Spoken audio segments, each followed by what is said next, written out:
اللہ تعالی وبرکاتہ۔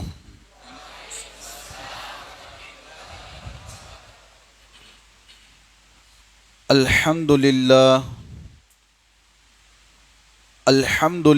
الذی لا الہ الا ہو، والصلاة والسلام علی رسولہ الذی من لا نبی بعدہ، وعلی آلہ واصحابہ اجمعین، اما بعد فاعوذ باللہ من الشیطان الرجیم، بسم اللہ الرحمن الرحیم۔ شہر رمضان الذی انزل فیہ القرآن ھدی للناس وبینات من الھدی والفرقان، صدق اللہ العظیم وصدق رسولہ النبی الامین المکین الکریم، ونحن علی ذلک لمن الشاہدین والشاکرین والحمد للہ رب العالمین۔ آئیے سب سے پہلے ہم اور آپ مل کر سید الانبیاء، امام الانبیاء، افضل الانبیاء، حضور احمد مجتبی محمد مصطفیٰ صلی اللہ تعالی علیہ وسلم کی بارگاہ بے کس پناہ میں جس انداز میں پڑھاؤں، میرا ساتھ دیتے ہوئے درود و سلام کا ہدیہ نچھاور کریں اور پڑھیں: الصلاۃ والسلام علیک یا رسول اللہ، الصلاۃ والسلام علیک یا خاتم النبیین، الصلاۃ والسلام علیک یا افضل المرسلین، وعلی آلک واصحابک اجمعین۔ پیارے آقا علیہ الصلاۃ والتسلیم کے پیارے دیوانوں،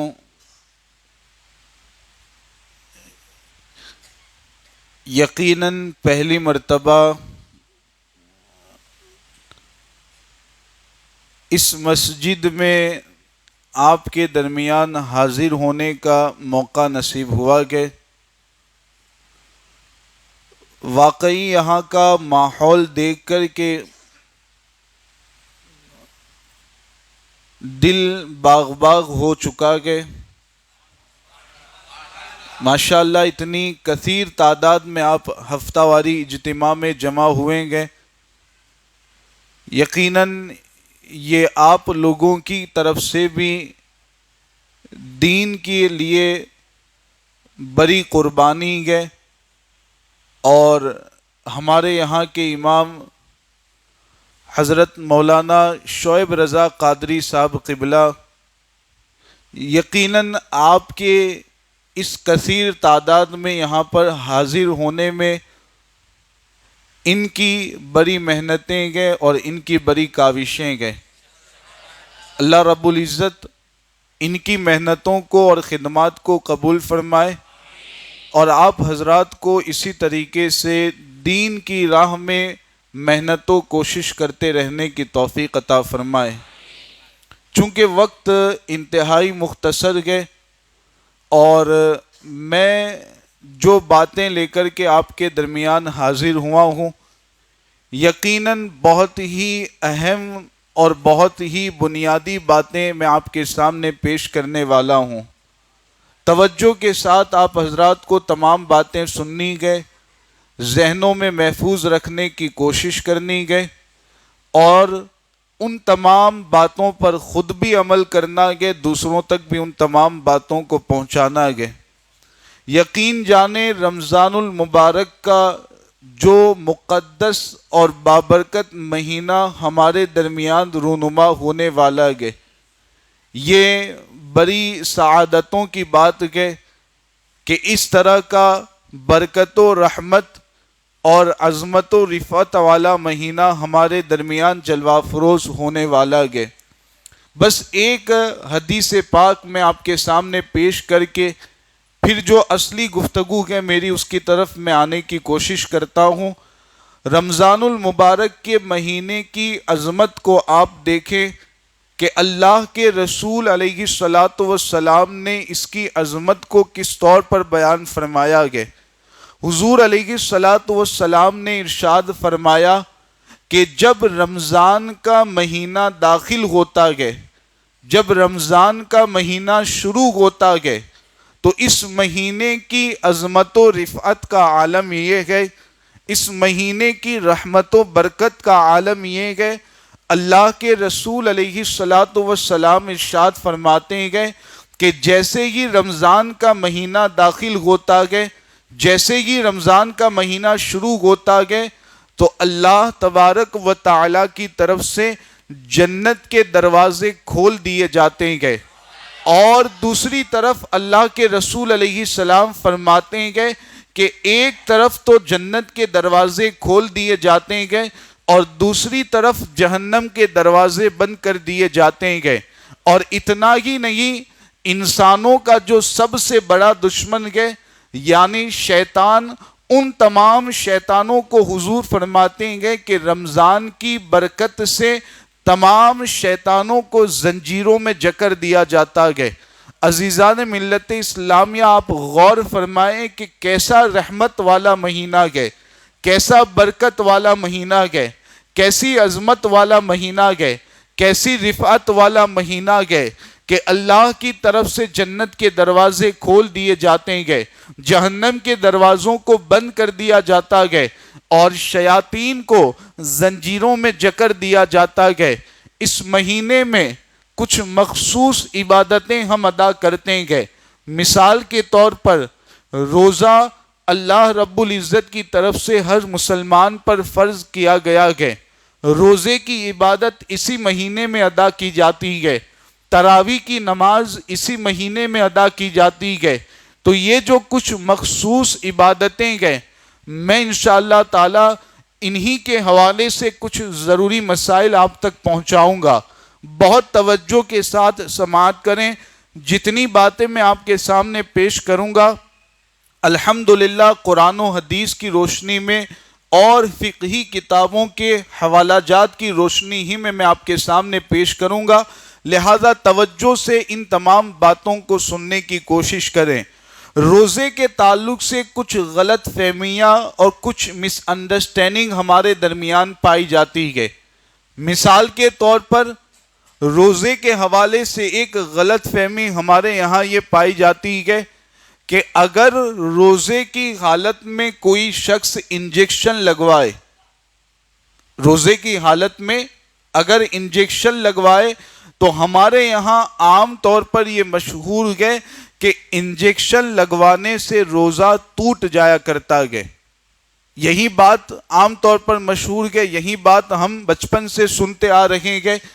اب میں آپ کو شریعت کا مسئلہ آپ کے سامنے پیش کروں کہ روزے کی حالت میں انجیکشن لگوانے سے بالکل روزہ نہیں ٹوٹتا ہے۔ انجیکشن لگوانے کی شریعت کے اعتبار سے بالکل اجازت ہے، روزے کی حالت میں انجیکشن لگوانے سے روزہ نہیں ٹوٹتا ہے۔ لہذا اگر آپ روزے کی حالت میں گئے اور خدا نہ خواستہ کہیں آپ بیمار ہو گئے، پیٹ میں درد شروع ہو گیا، سر میں درد شروع ہو گیا، اب آپ کی حالت خراب ہو رہی ہے، آپ کو علاج کی ضرورت محسوس ہو رہی ہے، تو اب آپ ڈاکٹر کے پاس جائیں اور ڈاکٹر سے یہ مشورہ کریں کہ اگر میں انجیکشن لگاتا ہوں تو کیا مجھے آرام ہو جائے گا۔ اگر ڈاکٹر کہتے ہیں کہ ہاں انجیکشن لگانے سے آپ کو آرام ہو جائے گا، آپ کی بیماری دور ہو جائے گی، تو یاد رکھیں کہ انجیکشن لگوانے سے آپ کو آرام بھی ہو جائے گا اور اس انجیکشن لگوانے سے روزہ بھی نہیں ٹوٹے گا۔ یہ غلط فہمی ہمارے یہاں پر پائی جاتی ہے کہ روزے کی حالت میں انجیکشن لگانے سے روزہ ٹوٹ جایا کرتا ہے۔ ایسے ہی ایک غلط فہمی روزے ہی کے حوالے سے ہمارے یہاں پر یہ پائی جاتی ہے کہ روزے کے لیے سحری کھانا ضروری ہے، یعنی سحری میں اٹھ کر کے کھانا کھانا یا کچھ بھی کھانا اور اس کے بعد روزے کی نیت کرنا، یہ روزے کے صحیح ہونے کے لیے ضروری ہے۔ یہی وجہ ہے کہ کبھی کبھار ایسا ہوتا ہے کہ گھر میں جتنے بھی افراد گئے، گھر میں جتنے بھی ممبر گئے، کبھی ایسا ہوتا ہے کہ سحری کے وقت آنکھ نہیں کھلتی ہے۔ صبح میں 7 بجے 8 بجے 6 بجے آنکھ کھلی، اب جب دیکھا گیا تو سحری کا وقت تو ختم ہو چکا، صبح صادق کا وقت شروع ہو چکا۔ تو ایسی کنڈیشن میں اور ایسی صورت میں اب بہت سارے مسلمان یہ سمجھتے ہیں کہ اب تو ہمارا روزہ گیا، اب ہم روزہ نہیں رکھ پائیں گے۔ حالانکہ یاد رکھیں کہ روزے کے صحیح ہونے کے لیے نہ سحری کھانا ضروری ہے، نہ سحری کے وقت اٹھنا ضروری ہے، اور نہ ہی سحری کے وقت روزے کی نیت کرنا ضروری ہے۔ تینوں چیزیں روزے کے صحیح ہونے کے لیے ضروری نہیں ہے۔ اگر 7 بجے 8 بجے 9 بجے ظہوِ کبریٰ یعنی دوپہر میں جو مکروہ وقت ہوتا ہے جس کو ہمارے یہاں عام طور پر زوال کا وقت کہتے ہیں، تو دوپہر میں جو زوال کا وقت ہوتا ہے اس زوال کے وقت سے پہلے پہلے اگر کوئی شخص اس دن کے روزے کی نیت کرنا چاہتا ہے، صبح صادق سے لے کر کے جب وہ نیت کر رہا ہے، بیچ میں اس نے نہ کھانا کھایا نہ پانی پیا نہ بیوی کے ساتھ ہم بستری کی گئے، اگر وہ روزے کی نیت کرنا چاہتا ہے 8 بجے 9 بجے 10 بجے زوال سے پہلے پہلے تک روزے کی نیت کرنا چاہے تو روزے کی نیت صحیح ہوگی، اس نیت کے ذریعہ روزہ بھی صحیح ہو جائے گا۔ بس اس میں 2 چیزوں کا خیال رکھنا ہے کہ نیت جب کر رہے ہیں 8-9 بجے تو صبح صادق سے لے کر 8-9 بجے تک بیچ میں جتنا وقت گزرا گئے اس میں نہ کھانا کھایا ہو نہ پانی پیا ہو نہ بیوی سے ہم بستری کی ہو۔ نمبر 2، نیت جب کریں گے تو نیت اس طور پر کرنی ہے کہ میں صبح صادق سے روزے دار ہوں۔ 8 بجے نیت کریں گے تو نیت یہ نہیں رکھنی ہے کہ 8 بجے سے روزے دار ہوں، بلکہ نیت کیا رکھنی ہے؟ صبح صادق جو سحری کے ختم ہونے کا وقت ہے تو تب سے لے کر کے میں روزے دار ہوں اور تبھی سے میں روزے کی حالت میں ہوں۔ اس طریقے سے اگر نیت کر لیتے ہیں تو اس دن کا روزہ صحیح ہو جائے گا۔ یہ بہت اہم مسئلہ ہے، یاد رکھنا کہ ہمارے یہاں پر بہت سے لوگ سمجھتے ہیں کہ سحری کے وقت ایک مخصوص دعا پڑھی جاتی ہے، اس دعا کا پڑھنا روزے کے صحیح ہونے کے لیے ضروری ہے۔ ہوتا ہے بہت زیادہ تاکید کی جاتی ہے کہ دعا پڑھ لو، دعا نہیں پڑھو گے تو روزہ ہی صحیح نہیں ہوگا۔ حالانکہ میں نے بتا دیا کہ دل میں ارادہ ہے آپ کا روزہ صحیح ہوگا، زبان سے دعا کرنا نیت کرنا کوئی ضروری کر لینا بہتر ہے، لیکن نہیں بھی کی گئے تو روزہ صحیح ہو جائے گا۔ تو یہ ایک غلط فہمی روزے ہی کے حوالے سے ہمارے درمیان پائی جاتی ہے۔ اسی طریقے سے روزے کے بارے میں یہ بھی غلط فہمی پائی جاتی ہے کہ اگر روزے کی حالت میں کسی نے بھول کر کے کھانا کھا لیا، بھول کر کے پانی پی لیا تو اب سمجھا جاتا ہے کہ روزہ تو ٹوٹ گیا۔ حالانکہ شریعت کے اعتبار سے اور حدیث مصطفیٰ علیہ السلام کی روشنی میں بھول کر کے اگر کوئی بندہ روزے کی حالت میں کھانا کھائے، بھول کر کے پانی پیے تو اس کا روزہ نہیں ٹوٹتا ہے۔ ہاں ایک بات یہاں پر خاص قابل توجہ ہے کہ بھول کر کے آپ کھانا کھا رہے تھے لیکن اچانک 2-3 لقمے کھانے کے بعد اچانک آپ کو یاد آیا گیا کہ میں تو روزے دار ہوں۔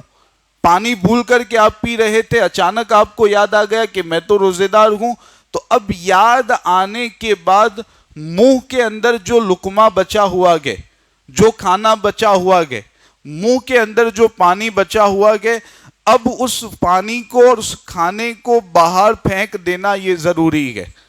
اگر یاد آنے کے بعد حلق کے اندر اور پیٹ کے اندر وہ کھانی یا وہ پانی اتاریں گے تو اس صورت میں پھر روزہ ٹوٹ جائے گا۔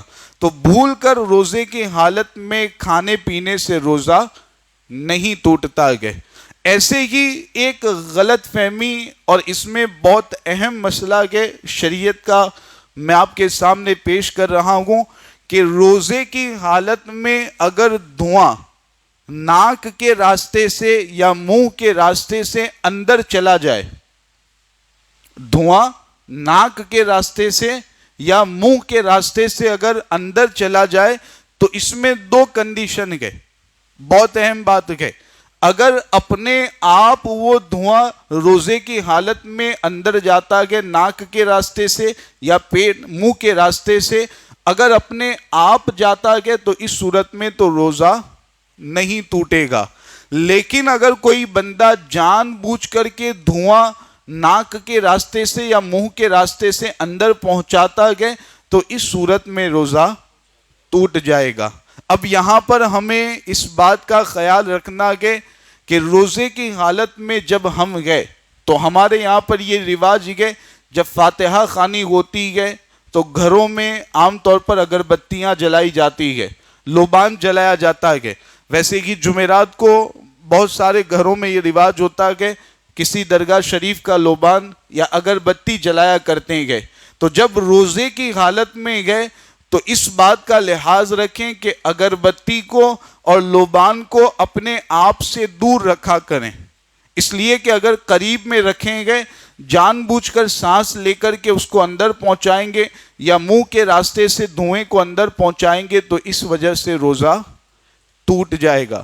تو دھواں اگر اپنے آپ روزے کی حالت میں اندر جاتا ہے تو روزہ نہیں ٹوٹتا ہے، اور اگر جان بوجھ کر کے کوئی دھوئیں کو اندر پہنچاتا ہے تو ایسی صورت میں روزہ ٹوٹ جاتا ہے۔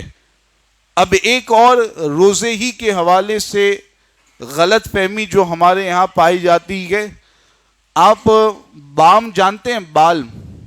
بام جس کو کہتے ہیں، سر پر درد ہوتا ہے لگاتے ہیں، پیٹ پر درد ہوتا ہے لگاتے ہیں، تو اس کے حوالے سے بھی کچھ لوگ یہ سمجھتے ہیں کہ روزے کی حالت میں بام لگانا یہ جائز نہیں ہے۔ حالانکہ میں آپ کو بتاؤں کہ شریعت کا حکم یہ ہے کہ اگر روزے کی حالت میں بدن کے باہر والے حصے پر جیسے پیشانی پر، ہاتھ پر، پیٹ پر، پاؤں پر، جو باہر کے حصے ہیں، جو جسم کا باہر والا حصہ ہے، ظاہری حصہ ہے، اگر روزے کی حالت میں جسم کے ظاہری حصے پر بام لگاتے ہیں تو بام لگانے سے روزہ نہیں ٹوٹتا، بالکل شریعت کے اعتبار سے بام لگانے کی اجازت ہے۔ ہاں، بدن کا جو اندر والا حصہ جیسے ناک کے اندر کچھ لوگوں کو عادت ہوتی ہے تو ناک کے اندر بام لگانے کی اجازت نہیں رہے گی، لیکن ناک کے اوپر اگر بام لگانی ہے بالکل شرعاً جائز ہے، اس میں کوئی قباحت و کراہت نہیں ہے۔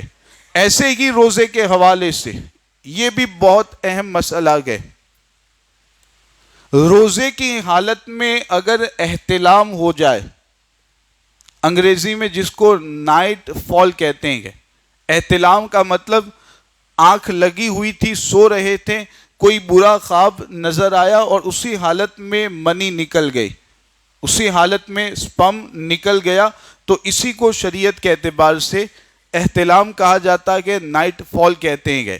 تو روزے کی حالت میں کبھی کبھار ایسا ہوتا ہے کہ فجر کی نماز کے بعد سوئیں گے، ظہر کی نماز کے بعد سوئیں گے، اب اسی حالت میں سو رہیں گے اور احتلام ہو جاتا ہے، تو یاد رکھیں کہ اگر روزے کی حالت میں احتلام ہوتا ہے، نائٹ فال ہوتا ہے، تو اس کی وجہ سے روزے پر کوئی اثر نہیں پڑتا ہے، روزہ باقی رہتا ہے، روزہ نہیں ٹوٹتا ہے۔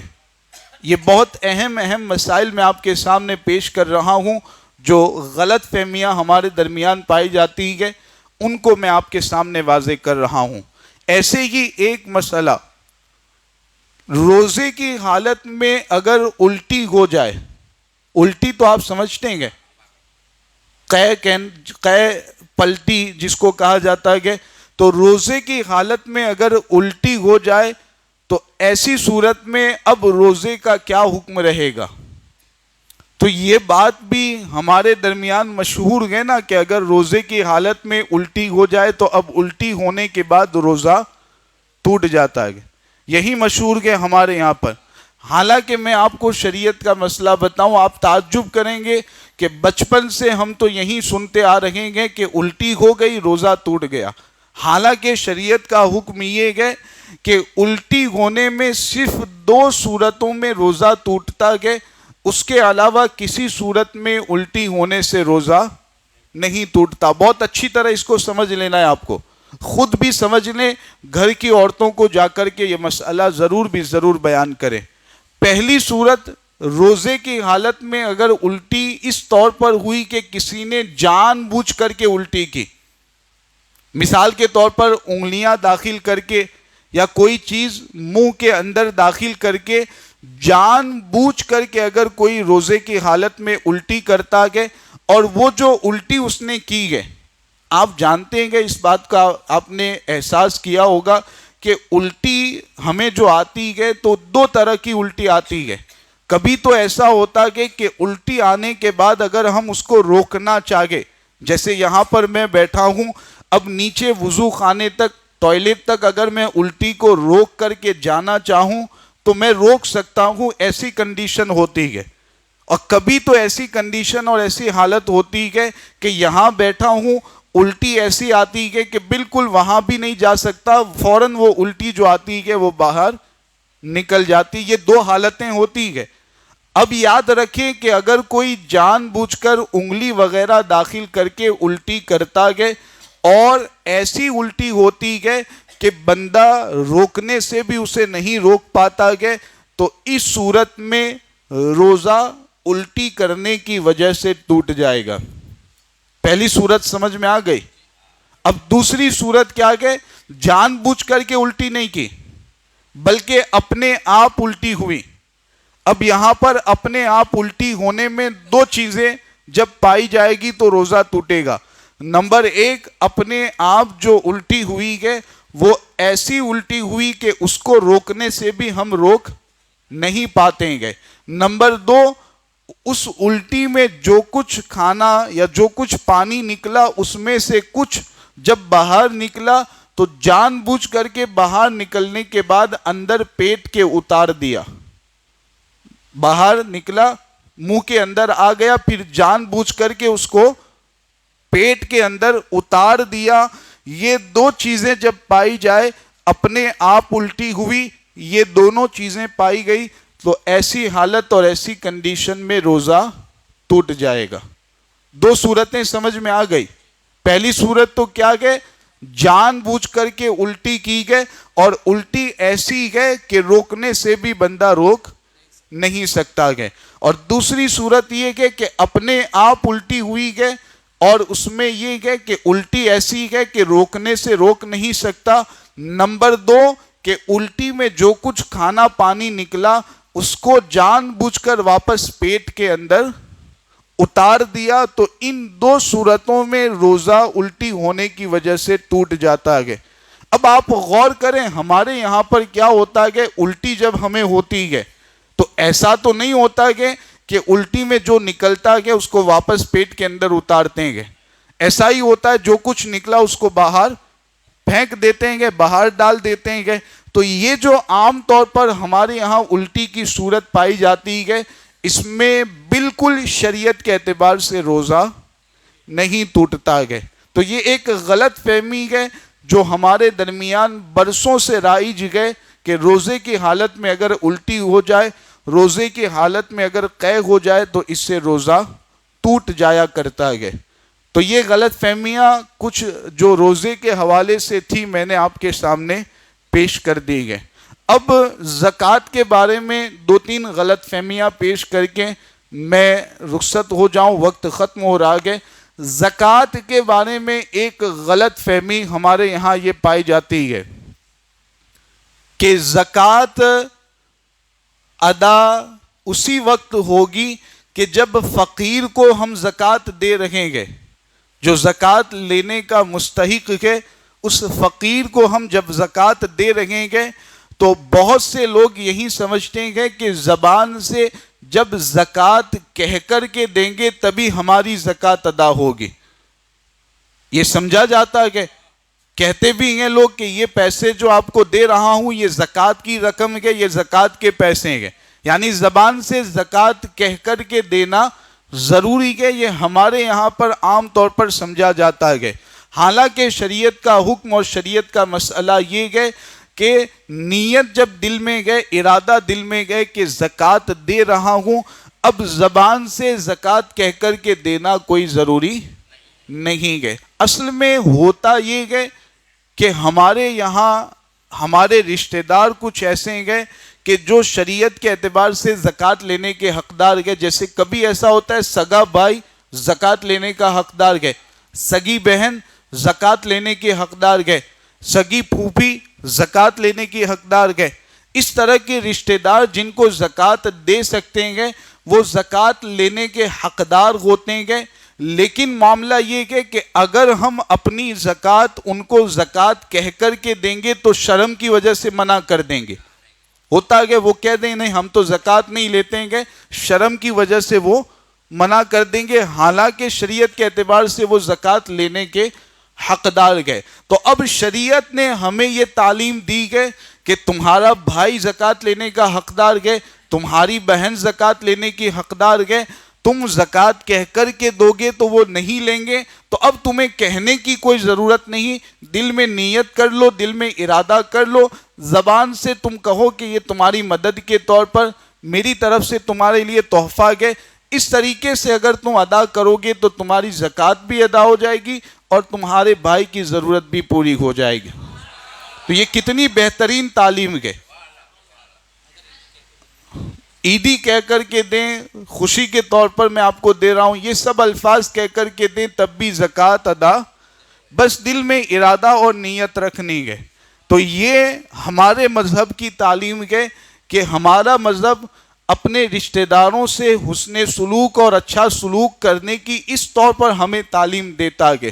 اب یہاں پر آخری بات میں عرض کر دوں، بہت اہم مسئلہ ہے.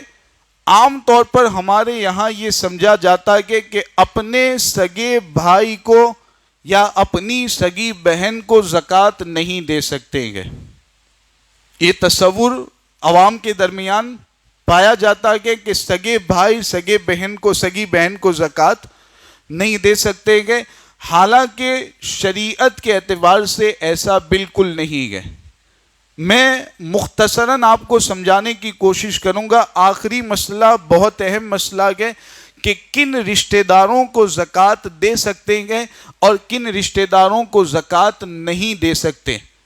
شریعت کے اعتبار سے حکم کیا گئے تو مختصراً میں آپ کو سمجھاتا ہوں کہ جن کی ہم اولاد گئے، جیسے ہمارے باپ گئے، دادا گئے، پر دادا گئے، ایسے ہی والدہ گئے، نانی گئے، نانا گئے، پر نانی گئے، پر دادی گئے، ان کی ہم اولاد گئے جو ہمارے اوپر گئے. اور نمبر 2 جو ہمارے نیچے گئے جو ہماری اولاد گئے، جیسے ہمارا بیٹا، بیٹی، پوتا، پوتی، نواسا، نواسی، پر پوتا، پر پوتی، جتنے بھی ہمارے نیچے گئے. تو جن کی ہم اولاد گئے اور جو ہماری اولاد گئے، ان رشتہ داروں کو اور میاں یعنی شوہر اپنی بیوی کو اور بیوی اپنے شوہر کو زکوٰۃ نہیں دے سکتی. ان کے علاوہ جتنے بھی رشتہ دار گئے وہ زکوٰۃ لینے کے اگر حقدار گئے تو شریعت کے اعتبار سے ان کو زکوٰۃ دینا بالکل جائز ہے. بلکہ زکوٰۃ دینے میں 2 ڈبل ثواب ملتا ہے، 2 اجر ملا کرتے ہیں. تو رشتہ دار کون کون سے رشتہ دار؟ جن کی آپ بولتے جائیں، جن کی ہم اولاد کے اوپر جو ہمارے ہیں باپ دادا، ماں، نانی وغیرہ، اور نیچے جو ہماری اولاد کے بیٹا، پوتا، نواسا وغیرہ. اور شوہر اپنی بیوی کو، بیوی اپنے شوہر کو زکوٰۃ نہیں دے سکتی. ان کے علاوہ باقی تمام رشتہ داروں کو زکوٰۃ. لہذا سگا بھائی اگر زکوٰۃ لینے کا حقدار ہے دے سکتے ہیں، سگی بہن زکوٰۃ لینے کی حقدار ہے دے سکتے ہیں. سگی پھوپھی زکوٰۃ لینے کی حقدار گئے دے سکتے ہیں گے، سگے ماموں زکوٰۃ لینے کے حقدار گئے زکوٰۃ دے سکتے ہیں گے، مامی خالہ بڑے ابو چچا وغیرہ سب کو زکوٰۃ دے سکتے ہیں کہ اگر وہ شریعت کے اعتبار سے زکوٰۃ لینے کے حقدار ہوں۔ تو یہ ایک غلط فہمی اور غلط تصور جو ہمارے یہاں پر پایا جاتا ہے وہ میں نے آپ کے سامنے واضح کر دیا۔ انشاءاللہ تعالیٰ اب دوسری مرتبہ جب موقع ملے گا تو سوال و جواب کا سیشن رکھا جائے گا جس میں آپ حضرات کے سوالات ہوں گے اور انشاءاللہ شریعت کے مطابق ان کے جوابات دیے جائیں گے۔ جو باتیں بیان کی گئیں آپ اچھی طرح ان کو سمجھ چکے ہیں۔ اگر کوئی بات ذہن میں نہ ہو یہ ریکارڈ موجود ہے، آپ گھر جا کر کے اس کو بار بار دیکھیں، پھر بھی اگر نہیں سمجھ میں آتا ہے مولانا شعیب صاحب امام صاحب یہاں موجود ہیں، آپ ان سے رابطہ کر کے جو بھی بات نہ سمجھ میں آئے اس کے حوالے سے پوچھ سکتے ہیں۔ تو یہ بہت اہم مسائل تھے شریعت کے، وہ میں نے آپ کے سامنے پیش کر دیے گئے۔ اب آخر میں اس کتاب کے حوالے سے میں اعلان کر کے پھر آپ کے درمیان سے رخصت ہو جاؤں۔ یہ جو کتاب ہے نام آپ اچھی طرح اس کو پڑھ سکتے ہیں کہ ماہ رمضان کیسے گزاریں۔ ظاہر سی بات ہے کہ کوئی بھی چیز اگر کسی بھی چیز سے ہمیں فائدہ اٹھانا ہے تو اولاً تو اس چیز کے استعمال کا طریقہ ہمیں معلوم ہونا چاہیے۔ موبائل سے اگر مجھے فائدہ اٹھانا ہے 50,000 کا 1,00,000 کا موبائل ہے لیکن مجھے معلوم ہی نہیں کہ اس میں فنکشن کیا ہے، اس کو کیسے استعمال کیا جاتا ہے، اس سے کیسے فائدہ اٹھایا جاتا ہے، تو آپ مجھے بتائیں کہ 1,00,000 کا موبائل مجھے کوئی فائدہ دے گا؟ پنکھا ہم لائیں گے بہت مہنگا 50,000 کا مثال کے طور پر پنکھا لے آئے لیکن ہمیں معلوم ہی نہیں کہ اس کا استعمال کیسے کرنا ہے تو پھر کوئی فائدہ نہیں ہے۔ تو کسی بھی چیز سے مکمل فائدہ اٹھانے کے لیے اولاً اس کے استعمال کا طریقہ معلوم ہونا ضروری ہے۔ اب یہ کتاب نام ہی کے ذریعے آپ سمجھ سکتے ہیں کہ ماہ رمضان کیسے گزارے، یعنی ماہ رمضان سے ہم کس طرح فائدہ اٹھا سکتے ہیں کہ ماہ رمضان میں ہمیں کیا کیا کرنا ہے۔ ابھی جتنے بھی میں نے مسائل بیان کیے تقریباً تمام مسائل اس کتاب میں موجود ہیں اور اس کے علاوہ بہت سارے مسائل، رمضان کے مہینے کی فضیلت، روزے کی فضیلت، زکوٰۃ کی فضیلت، روزے کے ضروری مسائل، یہ تمام باتیں اس کتاب میں موجود ہیں۔ اور ساتھ میں آپ دیکھیں 148 صفحے کی کتاب ہے، اس کی قیمت کتنی ہے؟ 30 روپے بس اس کی قیمت ہے۔ 148 صفحے ہے، قیمت 30 روپے ہے۔ اس سے آپ اچھی طرح سمجھ سکتے ہیں کہ یہ جو ہم کتابیں چھاپتے ہیں ہمارا مقصد کوئی کاروبار کا مقصد نہیں ہوتا ہے، بس مقصد یہ ہے کہ ان کتابوں کے ذریعہ بھی آپ کے گھروں تک دین کی باتیں پہنچے۔ تو یہ کتابیں باہر دستیاب ہیں، 30 روپے میں آپ خود اپنے لیے بھی خریدیں، گھر کی عورتوں کے لیے خریدیں، اپنے رشتہ داروں کے لیے خریدیں، رشتہ داروں کو تحفے میں دینے کے لیے خریدیں۔ جتنا زیادہ آپ اس کا مطالعہ کریں گے اتنے ہی آپ کے علم میں اضافہ ہوگا۔ اللہ رب العزت کی بارگاہ میں دعا ہے کہ اللہ تعالی ہم سب کو عمل کی توفیق عطا فرمائے۔ بیان کردہ مسائل میں سننے سمجھنے میں بیان کرنے میں اگر کوئی غلطی ہوئی ہو اللہ رب العزت اپنے حبیب علیہ السلام کے نالین پاک کے صدقے میں اسے معاف فرمائے۔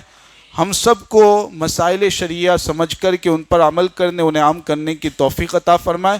اللہ رب العزت ہمارے ایمان و عقیدے کی حفاظت فرمائے۔ استغفر اللہ ربی من کل ذنب واتوب الیہ وما توفیقی الا باللہ۔ السلام علیکم ورحمۃ اللہ۔ سلام پڑھنا۔ یا نبی سلام علیک